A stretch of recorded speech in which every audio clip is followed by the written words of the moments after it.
Picture a classic La-Z-Boy recliner. Cozy, right? Well, in this explainer, we're totally flipping that relaxing image on its head to look at the high-stakes, highly complex global machinery required to actually build it. To do that, we are looking straight at the facts revealed in their fiscal 2026 Form 10-K filing with the SEC. Look at this thing, over 70 pages of dense legal and financial text. At first glance, a 10K is just an intimidating wall of words, but it's actually the ultimate playbook. We're going to decode this document together and see exactly how this heritage brand operates behind the scenes, from sourcing the raw materials all the way to dropping a custom sofa in your living room.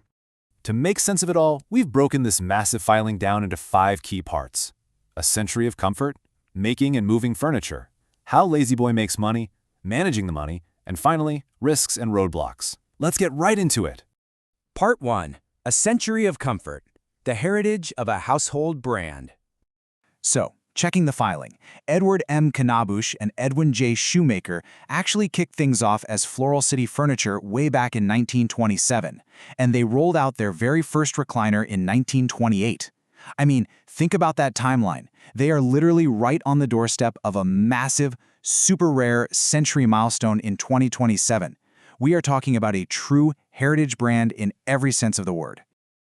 But you don't keep a legacy like that alive for 100 years without some serious scale. While they started small, the 10K reveals they now employ roughly 10,200 full-time equivalent people globally. That is a massive human engine working every single day to keep this entire operation thriving around the world. Moving on to Part 2, Making and Moving Furniture, the Global Supply Chain. It's really easy to think of them as just an American brand, but that's definitely not the whole story. Sure, they've got 4 major U.S. manufacturing hubs, but they also run 3 facilities down in Mexico, mostly for cutting and sewing all that fabric and leather. And to top it off, a highly strategic global trading company based in Hong Kong to manage all their Asian suppliers. It's honestly a perfectly choreographed global ballet. And right now, they're actually right in the middle of overhauling that entire network. The filing details a multi-year transformation project where they've already slashed their distribution centers by 6 locations. So why should you care?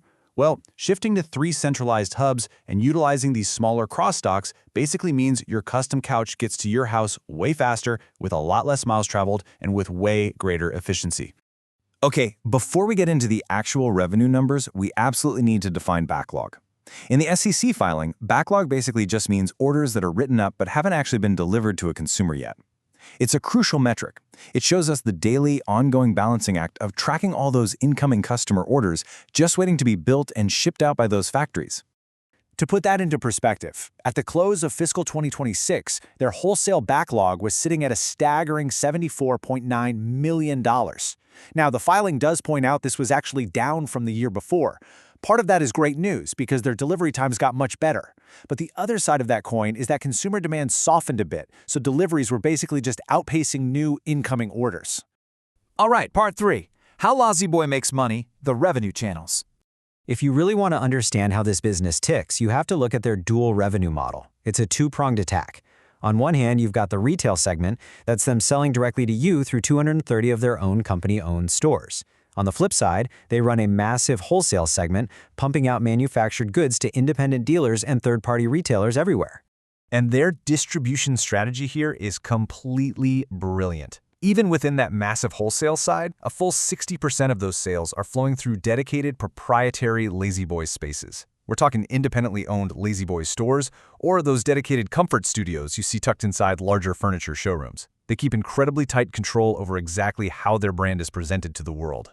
Plus, they aren't just putting all their eggs in the namesake La-Z-Boy basket. To grab different kinds of buyers, especially the online crowd, they actually own Joybird, a direct-to-consumer digital brand.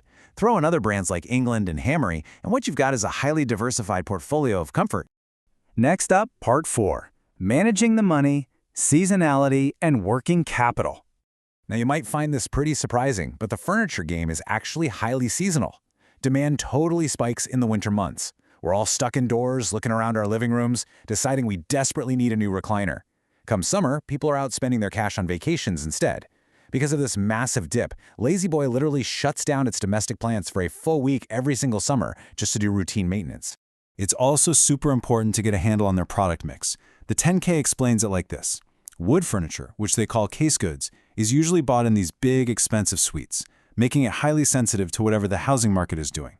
But La-Z-Boy's core focus? Upholstered furniture. You buy it one piece at a time, it's driven way more by fashion and design trends, and it actually gives them a much smoother, less volatile sales pattern even when the economy gets a bit rough. And finally, Part 5, Risks and Roadblocks, Dark Clouds on the Horizon. Like any massive global company, they are actively navigating some pretty intense modern minefields. The filing specifically calls out the very real threat of sophisticated AI-enhanced cyber attacks constantly probing their networks. Then you have the wild card of global trade policies. Fun fact here, the U.S. Supreme Court recently invalidated certain tariffs, which actually makes La-Z-Boy eligible for refunds on some imported goods. Add in those endless ocean freight headaches and potential economic downturns, and you can really start to feel the immense pressure this company operates under. Just look at this sobering quote pulled right from the opening pages of their filing. It perfectly captures the absolute unpredictability of the market. I mean, despite having this sprawling global supply chain, a dominant retail network, and nearly a century of hardcore operational experience, they still have to remind their investors that the future is absolutely never guaranteed.